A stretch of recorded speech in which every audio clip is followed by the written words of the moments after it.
घर का न घाट का, हे ईश्वर ऐसी पत्नी किसी को न दे।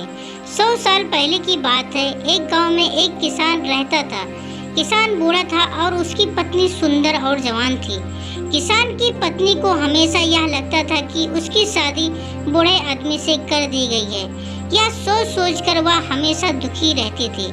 एक दिन उस गांव में कहीं से एक ठग आया और उसने किसान की पत्नी को देखा तो वह सब समझ गया कि यह स्त्री अपने पति से पसंद नहीं है।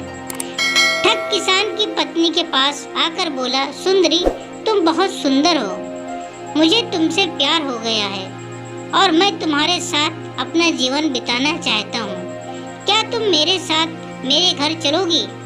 किसान की पत्नी ठग की बातों में आ गई और अपने पति को छोड़कर उसके साथ जाने के लिए तैयार हो गई।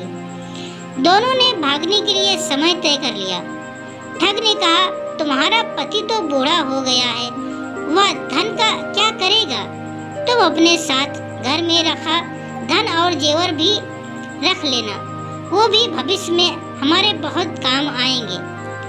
स्त्री उस ठग की बातों में पहले ही आ चुकी थी और उसके कहे अनुसार उसने घर में रखा धन और जेवर भी अपने पास रख लिया। और रात्रि जब उसका पति और पूरा गांव सो रहा था तब ठग के साथ घर से भाग गई। सुबह होते होते जब वे गांव से बहुत दूर निकल गए, रास्ते में उन्हें एक बड़ी नदी मिली। ठग ने सोचा, मैं किसी तरह इसका धन लेकर इसे यहीं छोड़ देता हूँ। यह स्त्री वैसे भी अधेड़ उम्र की हो चुकी है, मेरे पास धन रहेगा तो कई जवान सुंदर स्त्रियां मिल जाएंगी। नदी को देखकर ठग बोला, प्रिय इतना सारा धन लेकर हम नदी को पार नहीं कर सकते। पहले मैं इस धन को नदी के पार ले जाकर किसी सुरक्षित स्थान पर रख देता हूँ, फिर नदी पर पार करवा दूंगा।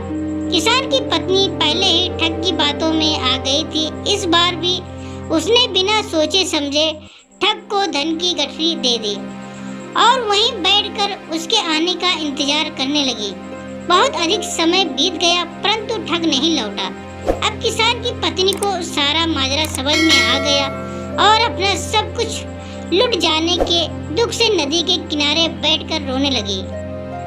उसी समय एक गिदड़ी मुंह में मांस का टुकड़ा लेकर स्त्री के सामने से गुजरी। गिदड़ी को नदी में एक बड़ी सी मछली दिखाई दी। गिदड़ी ने मछली पकड़ने के लिए उस पर झपटा मारा।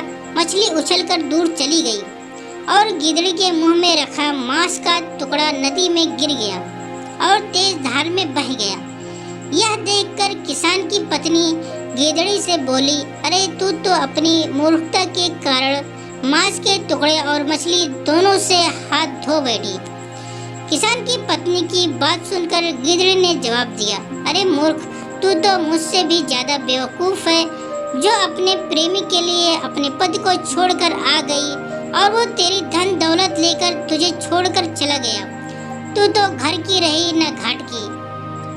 दोस्तों, हमें इस कहानी से ये शिक्षा मिलती है कि कभी भी छोटी मोटी बातों को लेकर अपनों को धोखा नहीं देना चाहिए, अन्यथा कहीं के नहीं रहते, घर का न घाट का।